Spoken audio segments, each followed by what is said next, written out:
Os fatos, novamente, contrariam Lula, já que líderes da América do Sul criticaram a postura brasileira em defesa da Venezuela. E aí eu manifesté respetuosamente que tenía una discrepancia con lo que señaló el presidente Lula el día de ayer, en el sentido en que la situación de derechos humanos en Venezuela era una construcción narrativa.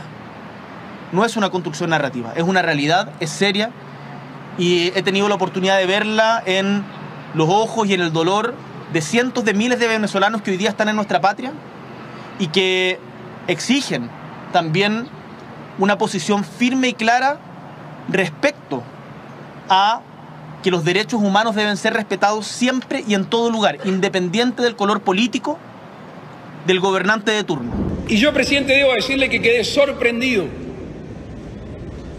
cuando se habló de lo que sucede en Venezuela es una narrativa. Que nuestra afinidad es con el pueblo venezolano y no nos corresponde a nosotros elegir el gobierno, pero sí tenemos la posibilidad de opinar. Y le voy a decir por qué, presidente, tengo la posibilidad de opinar acá.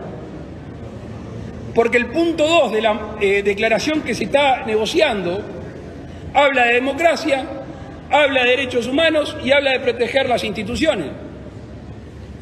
Entonces, si este punto 2 no hubiera existido, yo no tenía por qué opinar de este tema. Pero lo vamos a suscribir, o mejor dicho, estamos intentando a ver si llegamos a un acuerdo para suscribirlo. Y obviamente, cuando pongamos la firma, no tenemos la misma definición de lo que son el respeto a las instituciones, a los derechos humanos y a la democracia. Nosotros vamos a ser juzgados por nuestras acciones y allí tenemos que ir y no perdamos el tiempo, que la vida se termina y aunque algunos crean que no, los gobiernos también. Bom, outras manchetes também contrariam o que Lula disse. O jornal francês chamou Lula de decepção e falso amigo do Ocidente. Estados Unidos e União Europeia criticam declarações de Lula sobre guerra na Ucrânia. Lula não é mais Lula. Revista francesa critica a política externa do Brasil. É isso aí, né, Silvio? A gente aqui trouxe algumas declarações do Lacalle Pou, presidente do Uruguai, e também do Boric, presidente chileno, criticando a postura do Brasil, e também algumas manchetes de jornais franceses criticando essa postura do Brasil internacionalmente muito diferente do que disse Lula hoje na live semanal. Como o Lula, ele mente a todo tempo, Paula, você pode ter certeza que de cara a gente já pode encarar ao contrário o que ele acabou de falar. Nós temos mostrado aqui ao longo de meses como em pouco tempo ele tornou o Brasil um anão diplomático. Ele não é popular sequer aqui no Cone Sul, não é popular, por exemplo, com o presidente chileno, Gabriel Boric. Ele é um político de esquerda, mas ele sabe o que está acontecendo na Venezuela. Ele não vai adotar um discurso como o do Lula. O presidente do Uruguai, a mesma coisa. E no caso do Lacalle Pou, ele não é de esquerda. Mas se aqui no Cone Sul, no Mercosul, o discurso dele não cola, ele acha que alguém vai acreditar que lá fora, na Europa, cola. Que nos Estados Unidos está colando, quando ele critica o dólar como moeda corrente internacional, quando ele ataca Israel em relação à disputa com palestinos, quando ele se mete numa guerra no leste europeu entre Ucrânia e Rússia e se coloca contra a OTAN, quando ele diz que vai emprestar dinheiro dos BRICS como se o banco fosse do Brasil para ajudar a Argentina.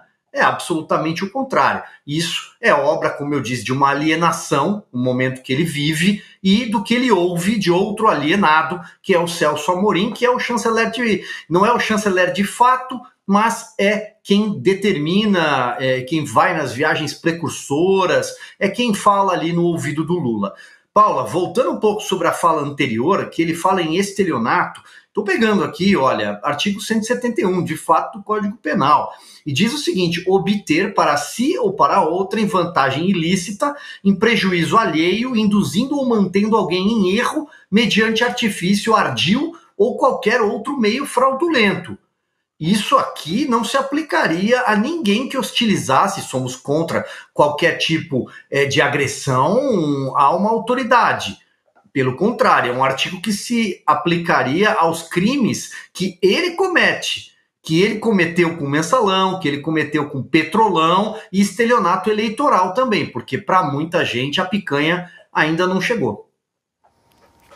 Ana? Lula, na live, também disse, então, que o Brasil voltou a ser respeitado no exterior, mas não é isso que a gente tem visto e tem noticiado aqui, né? Nessa conversa de comadre, semanalmente, a gente tem extraído aí algumas boas pérolas para trazer aqui para a discussão e para o debate no Sem Filtro. Respeitado só se for em Cuba, né? Cuba, Venezuela, Nicarágua, Irã, né? Tem também o fato dos navios iranianos, os navios de guerra atracados no Rio de Janeiro, navios que são sancionados pelo governo americano e não é pelos democratas ou republicanos. Os navios continuam sancionados mesmo sob severas sanções, mesmo com Joe Biden, e membros do governo do Lula, eles foram numa festinha no navio. Olha que beleza. Agora, ele falar sobre... como é que foi que ele disse? Eu até anotei aqui, né, que não pode ofender, não pode xingar ninguém de ladrão, sem prova. Eu queria saber se essa parte da live dele é a parte de stand-up comedy, né, que ele chega para contar piada, para fazer comédia. Lembrando que o Lula xingou em rede nacional, na Rede Globo, que hoje está nadando em dinheiro aí do governo, o nosso dinheiro, do pagador de impostos. Ele chamou o agro todo de fascista em cadeia nacional, naquela sabatina com os presidenciáveis, né? A mesma Rede Globo que a entrevistadora, a âncora Renata, disse para o presidente Bolsonaro: fique em casa se puder. Então, o que a gente vê, nunca teve o fique em casa se puder. Era fique em casa, seu fascista. Se você sair de casa, você é um assassino, você é um fascista, você é isso, você é aquilo. Então, o que há de comum, Paula, nos próprios âncoras, né, dessa estirpe, no Lula, é que eles contam uma verdade paralela que não existe. E eles continuam sem corar sequer as bochechas, continuam contando como se alguém fosse acreditar naquilo, como se aquilo fosse a verdade, e destravam ali discursos que, né, uma pessoa com um cérebro do tamanho de um grão de arroz fala: peraí, isso não foi bem assim, isso não aconteceu assim. Lembrando que ele disse que é um absurdo, né, os xingamentos, mesmo ele xingando todo um setor, talvez um dos setores mais importantes da nossa nação, que é o agro de fascista. Os comparsas dele a gente sempre vai repetir aqui, como o Mauro Iazzi, eu anoto tudo e não jogo nada fora, Paula, que disse que conservador e a direita no Brasil precisava de um bom paredão, uma boa espingarda, uma boa bala, uma boa pá e uma boa cova. Essa é a turma do amor que agora está dando aí, liberando cifras e mais cifras para outra turma do amor da imprensa carcomida continuar falando fique em casa se puder e fazendo esses revisionismos históricos todos. Olha aqui, a gente mantém o humor até certo ponto, porque não nos podem tirar também a alegria. A gente faz a brincadeira na hora, vamos botar as coisas no lugar. Canalha é um presidente ladrão. Canalha é quem foi pobre e tira dinheiro de um país miserável. Canalha é quem chama o Zé Sarney de o maior ladrão do Brasil e depois se reaproxima. Canalha é quem diz que o Collor era louco, quadrilheiro, e depois se reaproxima e dá uma diretoria da Petrobras para o bandido. Como é que um cara que sai da presidência da República e vai para a cadeia porque é ladrão, vai ofender alguém? Que direito ele tem de acusar qualquer pessoa se ele deveria estar preso?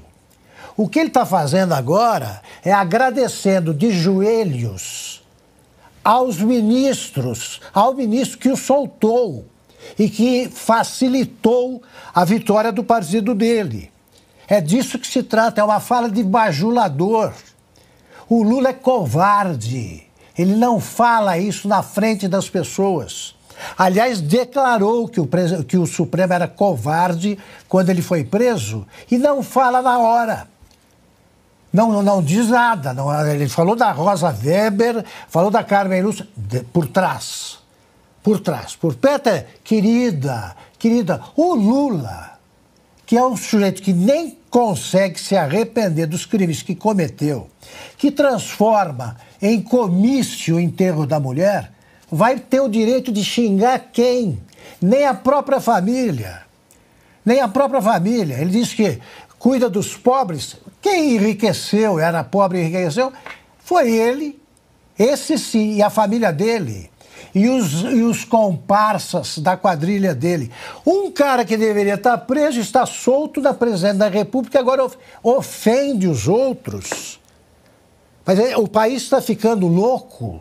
Existem vídeos mostrando o que o Lula faz.